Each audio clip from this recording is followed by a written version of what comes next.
Good morning, everyone, on this cold Wednesday morning. I hope you are all keeping warm and well.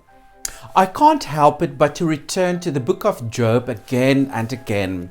The book of Job is such a poignant and fascinating book. In there, we can learn so much about Job, how he managed to cope with all his struggles, and learn more about God, obviously. And today, I want to shine the spotlight on the character of Job. We get to know Job from chapter 1 as a person who was blameless and upright. He feared God and shunned evil. But what made Job such a remarkable and respected person? Well, let's take a wee break to read Job chapter 29. And when we continue, hopefully we'll have a better picture of Job's character. See you in a whiz.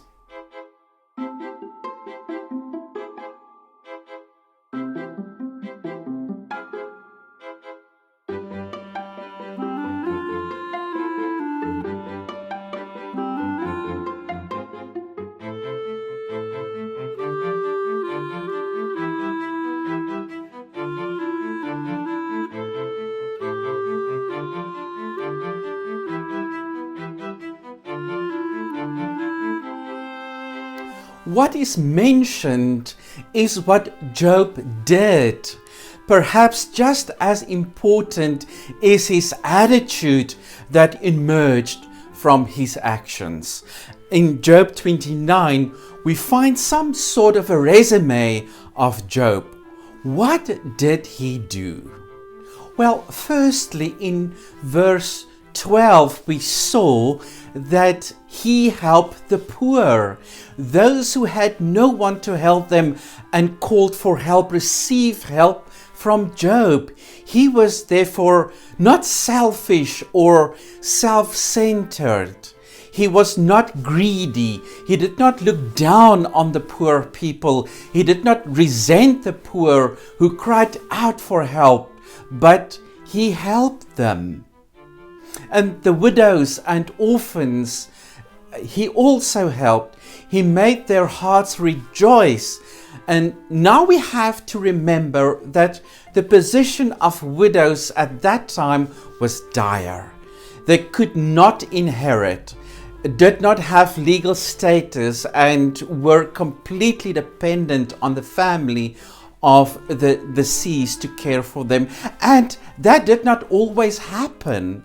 Sometimes their position was awful, but Job had compassion on them without expecting anything in return.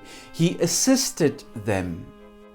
Job brought justice and righteousness according to verse 14. This, he says, was as natural to him as putting on clothes. It was not negotiable. Law and justice had to be done at all times and in all areas. Injustice he did not tolerate. Injustice and exploitation were not something that was tolerated near him. He did not acquire his wealth in a dishonest way and could not tolerate people acting dishonestly towards others. Job was an honest and sincere man in every way, and furthermore, we read that he opposed those who committed injustice. Do not approach him unjustly.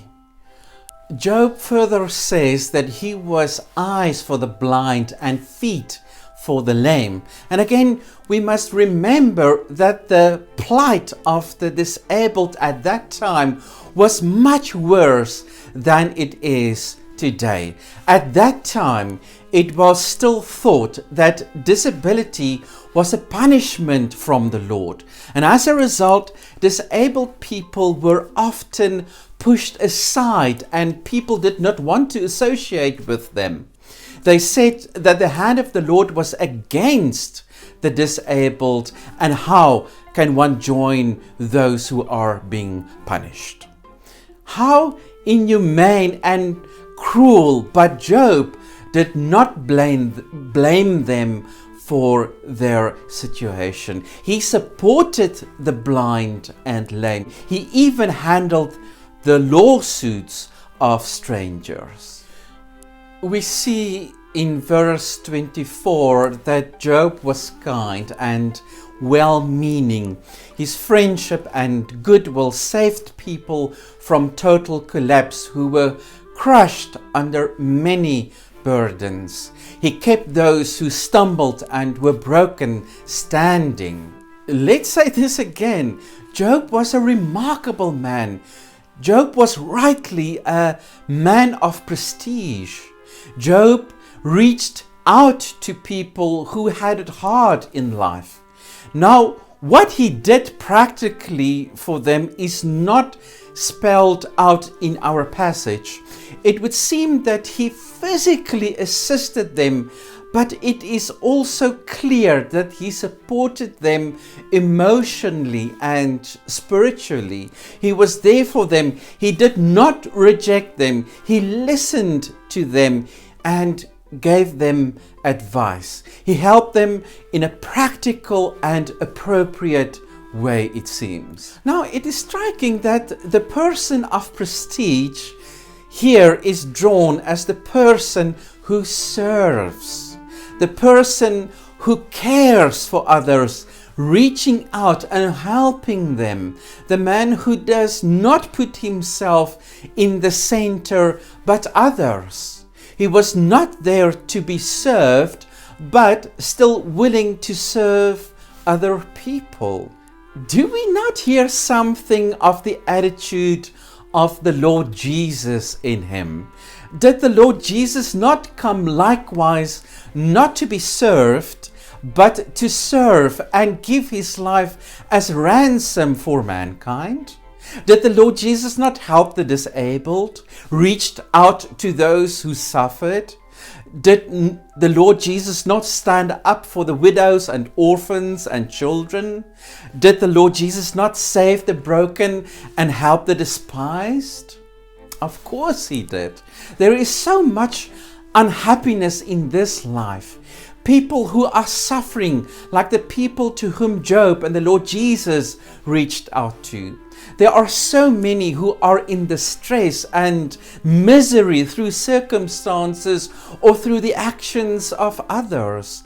There are many who are embittered. How do we react? Now, we just have to remember we may not follow the example of Job and the Lord Jesus so that we may prosper. This is exactly what Satan said to the Lord. He told the Lord that Job did not serve God in vain. See how well he's doing. And therefore, Satan was convinced that if Job lost everything, he would no longer serve the Lord.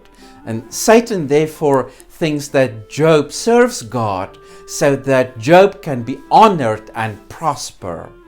And therefore the Lord allows Job to lose everything and suffer greatly. Even though Job went through deep waters, he never rejected God. Until the end, he clings on to the Lord, even though he has to wrestle with God because he could not understand or process what happened. We must therefore know that even though it is so that persons of prestige are people who serve others and put the interests of others above their own interests, this does not mean that it always goes well with believers who follow the example of the Lord Jesus. Jesus himself was persecuted and crucified. How then can we expect to never suffer? But this is not the point I want to make here now. What is important for now is that we must serve God by serving our neighbor and consequently follow in the footsteps of the Lord Jesus. What happens thereafter is in His hands. And when the road becomes dark, then we can know He is with us and He abides with us. After all, He is Emmanuel, God with us. Thank you for having me again, and please take care. Cheers, bye-bye.